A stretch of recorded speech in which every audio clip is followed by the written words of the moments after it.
Sorry about the fairly cluttered backdrop and probably not very good lighting.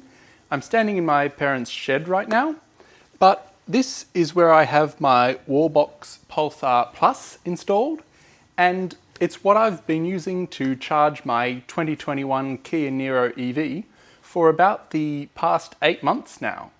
Obviously, if I go on a long trip, I'll use DC charging, but I'd say probably at least 95% of my charging since installing this has been on this charger. And we actually have 20 kilowatts worth of solar panels installed on the roof of the shed here, so it's actually quite an ideal charging setup. So I thought I'd tell you a bit about my experience with it and what I think of it. When I was looking at getting one of these installed, I did consider pretty much every option out there. The Tesla wall connector is quite popular. Even though my car's not a Tesla, you can do quite an easy setting to just set it to be able to charge any car. But the Tesla ones, because Teslas have such advanced computers in them and everything, the Tesla charger itself has basically no smarts. So you basically plug it in and it will give the car all the power it wants until the car doesn't want any more power. Whereas I wanted a charger like this that's a bit smarter. This connects to Wi-Fi and has special connection things, and I can access it through an app and everything and do schedules. So because my car has really sort of no smarts, you can adjust some stuff on the screen, but there's no app or anything, and it's kind of hard to use. I just have the car set to maximum power on it all the time. And then if I want to adjust the charging rate or have a schedule or anything, I can do that all through the app. And obviously there's other chargers that aren't Wallbox that have an app and can do some things like that. But I just sort of thought the Wallbox was pretty nice. It looks pretty good. It's small, classy. Not that I care that much about the aesthetics here, but it's overall pretty good. The app that I looked at online looked pretty good. And I also wanted a charger that had OCPP connectivity, which is where the charger will connect to the Wi-Fi, and it has an easy integration with a whole lot of other things. So if you want to integrate it with a solar system or anything like that, it can talk to other things and be controlled by other things in this sort of standardized connection. So I wanted a charger that has that, and there are plenty of them, but this had that. So in the end, it just sort of ticked all the boxes, and I quite liked it. You can get ones of these that are 3-phase, so you can go up to 22 kilowatts, I believe, maybe not quite that, but something like that. But my Kia Niro can only do single-phase AC charging, so the maximum charging on my car is 32 amps single phase, which gives you about 7.4 kilowatts. So I just went with the single phase charger because it would work with a 3-phase charger, but it didn't really make much sense to have a 3-phase charger unless I was planning on getting a newer car in the near future, which I'm not. So I just went with this, and it's been really good. As you can see, I've got the cable sort of wound up around it, and that makes it fairly neat if I want to pack it up more neatly. Most of the time I have it down like this, and this plug just sort of sits around near the car or something so that I can plug it in more easily. But if I want to pack it up, I can wind it around there. There's actually a bit of a slope here, so it's designed to be able to hold the cable on more easily if you want to wrap it around it. And I leave the plug just hanging down there. It did come with an end cap that you can put over here, but I actually don't know what's happened to that. I can't see it anymore. As you can tell, I haven't really been using this end cap. I haven't bothered with it. Maybe if the charger was installed outside or something, you'd want to put that on, but I don't really care. I do also leave it hanging down like that, so if any condensation was to drip on it or something, it's not going to get in those pins. But even if it did, I don't think that would be a big deal. As you can probably see down here, there is also this plastic thing which came with it, which is meant to hold the cable. You're meant to put that in there like that, but I actually can't get it to stay. I think I did it once, but I sort of push it up in there and it just doesn't want to stay. So I stopped bothering with that, and if I'm hanging it up, I'll just hang it like that, and it really sits perfectly neatly, so I don't really need that. Surely there's a way that works, I just can't figure it out. But anyway, that's the charger. Then I can just pull it over to my car and open the car's charging flap and plug it in. And it takes a second, the car has to connect to the charger and everything. But as you might have heard, the charger's just sort of clicked and it's gone from a green light to a blue glowing light now, which means the car is charging. And if we look at the car's dashboard, we can see the car is charging at 7.3 kilowatts and it's at 66%. So it will be fully, 80% charged in 1.5 hours. So very basically, this just works very reliably. You just plug it in and walk away. It can pull the full power and it just works really well and has done for the past 8 months. And then if you want to get more advanced with it, which I often do, especially considering there's solar on the roof, so I sometimes want to adjust the charging rate to match the solar production and things like that, you can pull up the app here. So I really like that it has an app because my car has no connectivity or anything, so I can't remotely monitor the charging or adjust anything or schedule a charging or anything. But the Wallbox app is really pretty good. So I can come in there and do most of that from the Wallbox app, even though I can't communicate directly with the car unless I'm actually here and I go and sit in the car. So we can see this is where a list of chargers would be, but I only have one and most people probably only have one. So you can see also here, because I'm right next to the physical charger, it's showing a Bluetooth option below it.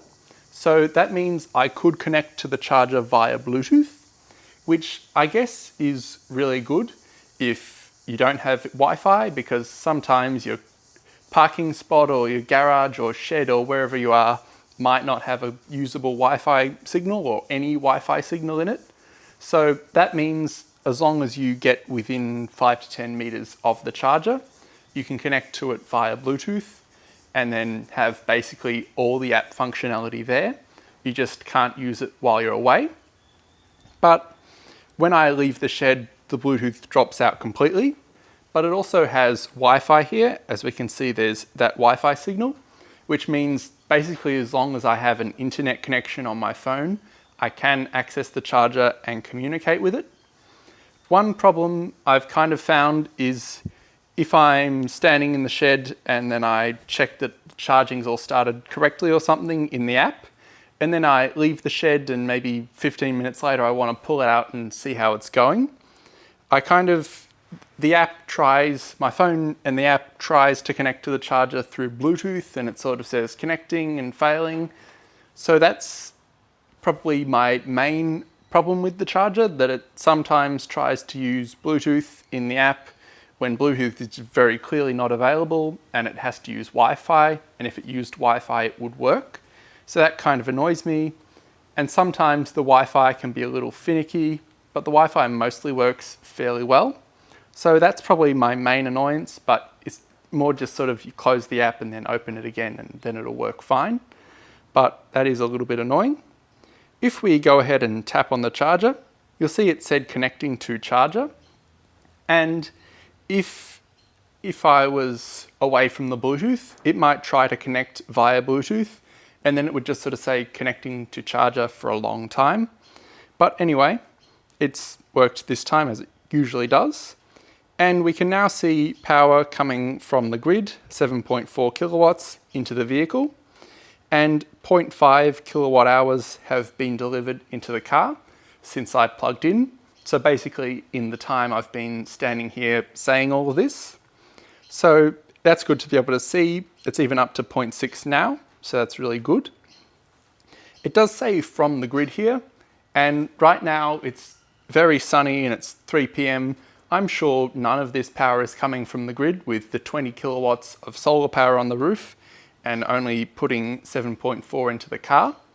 But this charger has no idea what the solar power is doing.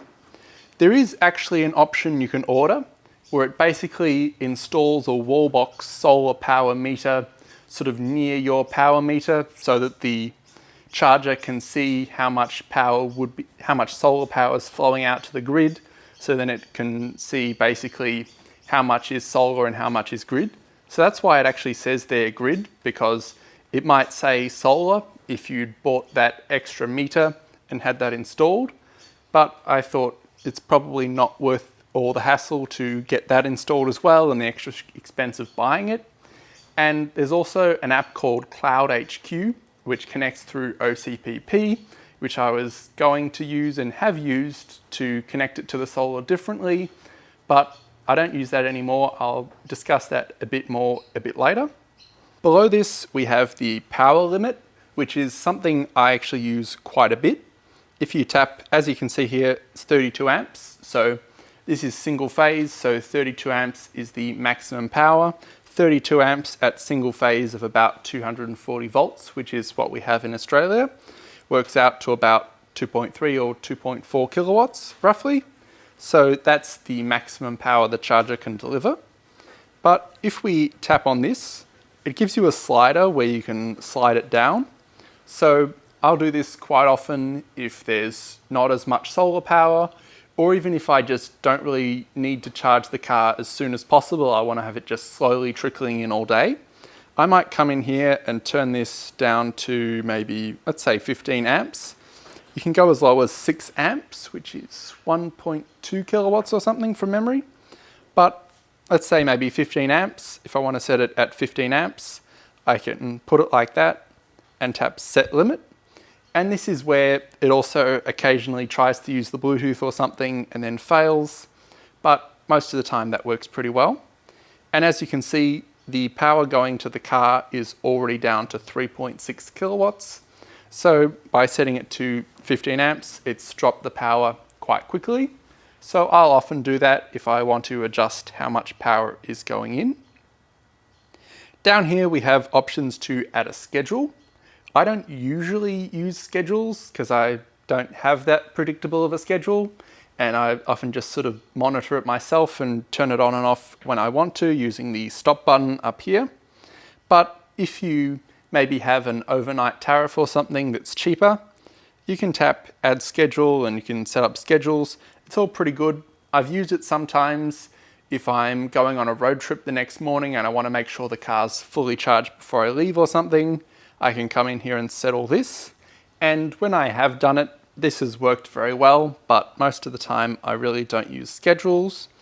Below that we have energy insights, which isn't all that necessary, but I quite looking at it. If we tap on it this month, it shows you basically a rundown of all the power you used.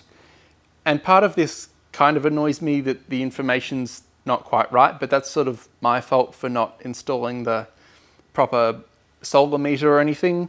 So it says for this month, which is January, it's currently the 26th of January today, so most of the month is here.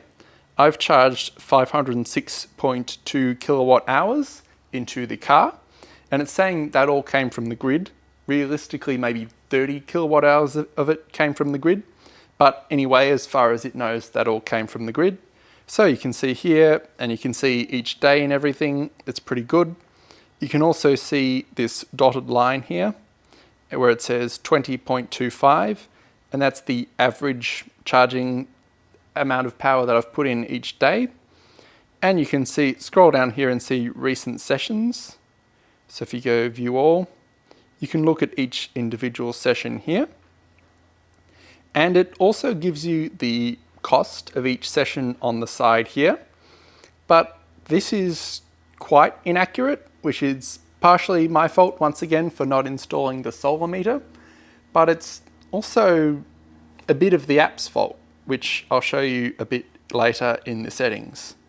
But apart from that, it's pretty good in here. We can see the total for the month was $111, which is also kind of inaccurate, but anyway, that's what it's saying. You can go down to the week, or you can go to the year. So obviously it's a new year, so only 506 kilowatt hours. But the previous year in 2024, all up, I put 1,641.62 kilowatt hours into the car.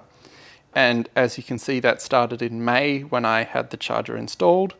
So it's all pretty good in here if you want to come in here and look at the tracking. But once again, it's not really that necessary. The point is the car's charged. And as we can see now, it's charged up to 1.2 kilowatt hours. I do think it would be nice if this app could show you what % state of charge the car's on. So I think the car's on 60% right now. It would be nice if it could tell me it's on 60%. But I think that might actually be a limitation, like the car's never even telling this charger that what state of charge it is on. So the charger can only tell me that it's 1.2 kilowatt hours has gone in. But I can work out the maths for this. If I check what state of charge the car is on when I'm plugging it in, sort of as I get out of the car and plug it in, I can check that. And then I can take this number here, the 1.2 kilowatt hours, and I can divide that by 0.64 because there's 64 kilowatt hours in the car's battery. That's the total size of the battery. So that divided by 0.64 will give me basically the percentage that the charger has added. And then I can add that on to the car's current state of charge. So it's kind of hard to do all the maths to work that out, but I can do it if I need to. And yeah, I don't think the charger really has access to that information, so I can't be too mad at the app for not showing it to me. And if we tap on the settings icon in the top right up here, this is where you can adjust a whole lot of settings. And I've actually found, I can't remember exactly what it is, but I found a few settings in here where you have to be connected to the charger's Bluetooth. You can't be connected via Wi-Fi, which also kind of annoys me. It won't let you change some of the settings if you're not connected via Bluetooth, which is pretty annoying. Not a big deal, you just have to come down here and connect, but it's kind of like, why couldn't I just change it over Wi-Fi? But anyway, if we scroll down here, we can see there's the solar charging and energy metering and stuff in here that you can set up, but you do have to physically install a meter so that it knows what's happening with the power, and I haven't done that, so I can't do that. There's also OCPP in here, which is where you can connect third-party apps to the charger. So it's good that you're able to do that. I really like that being there. But what I wanted to show you in here is electricity cost in here. This is one other little downside I have. So it asks you to put your electricity cost in here. So the app knows what it costs per kilowatt hour it's using. So that's when it's giving you that number of, I think mine was $100 for January so far. That's based on the cost of 0.22 or 22 cents per kilowatt hour. So that is my off-peak rate here. So if I'm charging between, I think it's like 11 p.m. and 9 a.m. or something. Yeah, between those times, or on weekends possibly even. I can't remember exactly, but it's something like that. And everyone's is kind of different anyway. But your energy provider will often give you an off-peak period where you can use cheaper power. So I've typed that in there, assuming if I'm using grid power at all, it's probably going to be off-peak because I can schedule it to be off-peak. But my problem with this in here is, why can't they give you the ability to say what's off-peak and what's not off-peak? It's not really a big deal. I guess they're assuming people are just going to type their off-peak number in here and then basically assume most or even all of their charging will be on that off-peak rate. But I think it would be good if I could put in the standard on-peak rate. So I could put that in a different box and then put the off-peak rate and then choose specific hours. So even though most of the time I'm probably using off-peak, or the vast majority of the time even I'm just using the solar power, but it doesn't know that, so we'll ignore that. But even though most of the time I'm probably using off-peak, on those sort of rare occasions that you really need to just get a quick charge or something, ready to go on a road trip or something, and you might sometimes use a bit of on-peak power, it would be good if it could take that into account, so that if we go back out here and look at the energy insights, when it's showing you this number of $111, that could be more accurate. But once again, it's really not a big deal. This is more just sort of interesting to look at. So the interesting number is just slightly less accurate, but I do think it would be nice if you could do that. Anyway, that's sort of the app and the charger itself. But moving on from that, I just wanted to touch on the solar panel integration a bit more, because I do really like being able to charge my car with solar power. And the feed-in tariff here, so the bill credits for feeding power back into the grid is only 0.3 cents per kilowatt hour, 3 cents per kilowatt hour, as opposed to 22 cents per kilowatt hour of the off-peak rate. So if I'm using solar power that would have been fed out to the grid anyway, as opposed to off-peak grid electricity, it is significantly cheaper, so that's really good. And we have so many solar panels up on the roof here that we pretty much produce more than we could use in most days. So it works really well being able to put it into the car. When I was looking at buying this, as I said, I did look at being able to connect it in with its own meter so that the charger would know exactly how much spare solar power we have going out to the grid, and it could adjust its power to basically just use up all the grid power. But I didn't end up doing that, and that's because I found this app called Charge HQ that can basically do it for you as long as you have a smart charger and a smart solar inverter that's also connected to the Wi-Fi. So because this charger connects to Wi-Fi and has that OCPP connectivity, I was able to connect this charger to the Cloud HQ app, which is an app that I'll leave a link to in the video description. I'm not sure, it might be shutting down soon. I think that they've had some things going on, but if it's still there, you can download it and set it all up. Actually, just an update, maybe a day after I originally filmed this video, I did get an email from Charge HQ saying they've been purchased by Amber Electric, which is a fairly good energy retailer in Australia. They have interesting plans that have really good rates and stuff. So I think Charge HQ will certainly be continuing into the future if you want to try using Charge HQ, and potentially it will even improve as they have more money and probably more developers and everything now to improve all of that. But back to the original video. And then the solar inverters are SunGrow solar inverters, which I was also able to integrate with the Cloud HQ app, Charge HQ app. I connected it all via the Charge HQ app, and then basically, instead of having its own meter and everything, this charger was just able to use the internet to talk to the solar inverter and basically ask it how much spare power there is, and then it can adjust its charging rate based on that. And in order to actually do what they call solar charging, which is where the charger just adjusts its charging rate based on how much spare solar power you have, you do have to pay for a Charge HQ subscription, but it's really quite reasonably priced, so I was happy to do that. And I signed up for the 3-month free trial. But what I basically found is, while it did work, it wasn't that perfect, so I didn't actually end up continuing paying for the subscription afterwards, but it is certainly an option. So because it's all connected via the internet and there's different services and protocols and everything, the basic issue was that it couldn't update fast enough. So the charger was only receiving new instructions every 5 minutes. So on sunny days, it really worked quite well. It would basically just gradually increase the charging until the charging just went to maximum power because there was plenty of solar power.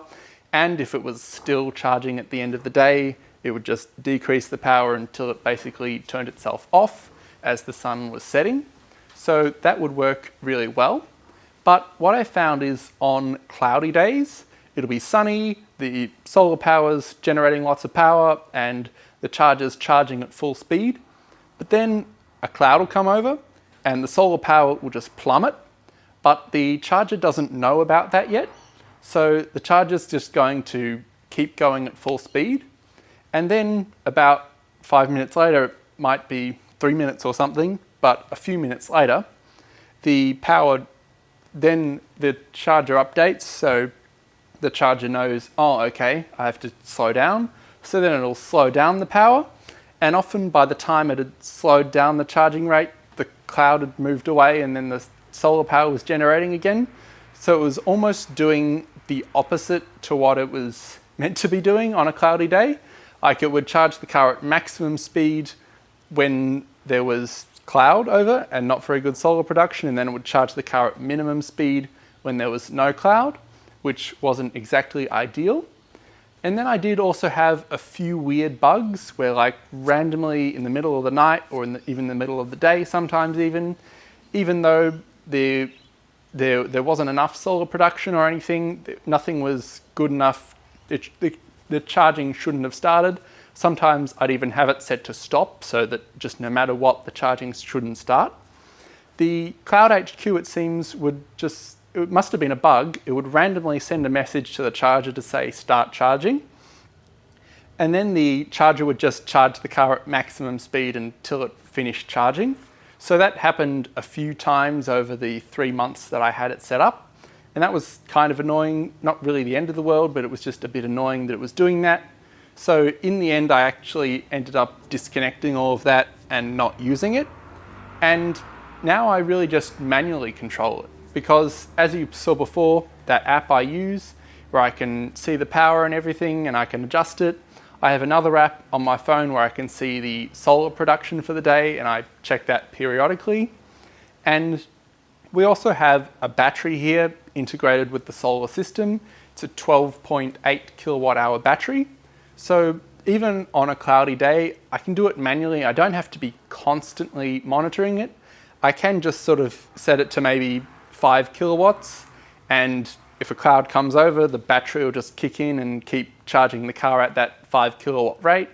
And then sometimes, so the solar battery state of charge will go up and down, sort of charges itself when the sun's out and then discharges when a cloud comes over and stuff. And then I can just check in the app periodically once again and see, oh, okay, the solar battery is actually dropping too much, so I'll back off the car charging a bit to let more power go into the solar battery and so on. So I just sort of manually manage it that way. And that might be annoying for some people, but I really don't mind it. I almost enjoy it. It's kind of fun to adjust it and just monitor how things are going. So that's mostly what I do. And because I work from home, I can just sort of do that. I'm sitting around at home every day, most of the day. The cars in here can charge from the sun most of the day, and I can monitor it from my phone inside the house and make sure everything's running good. So that's what I do now. If I was going to have more of an automated solar monitoring thing in the future, I would probably order the meter that's meant for this so I can connect this all up. Might need an electrician for that, but I could have this connected up so the charger itself knows exactly how much solar power we have, and that's all real time, so the car could basically perfectly charge itself based on what the solar production is doing. And I think that would probably work a bit better than Charge HQ. If you're not really that willing or that interested in manually adjusting it, or you don't have a battery or something, Charge HQ could still be a perfectly good option. It works okay most of the time, and it can end up making you use more solar power than grid power than if you just had it set manually and you never really adjusted it. So it can still certainly be an option, but because I have that solar battery buffer and because I'm happy to just manually adjust it, that's what I've been doing for now. And that's why I use the Wallbox app so much, but that's been working really quite well for me. And that's really all there is to it. So there's a few little nitpicks I have about the app, but that could probably even all be fixed with software updates in the future. If you're listening, Wallbox, you're probably not, but anyway, I've really been quite happy with this charger. And if I needed to install another charger exactly like this, I probably would go with another Wallbox Pulsar Plus because it's pretty good and I've been happy with it. And that's pretty much all there is for this video. So hopefully you got something out of that, whether you're looking to get a charger installed or if you just find this sort of stuff interesting. And I might see you in another video soon.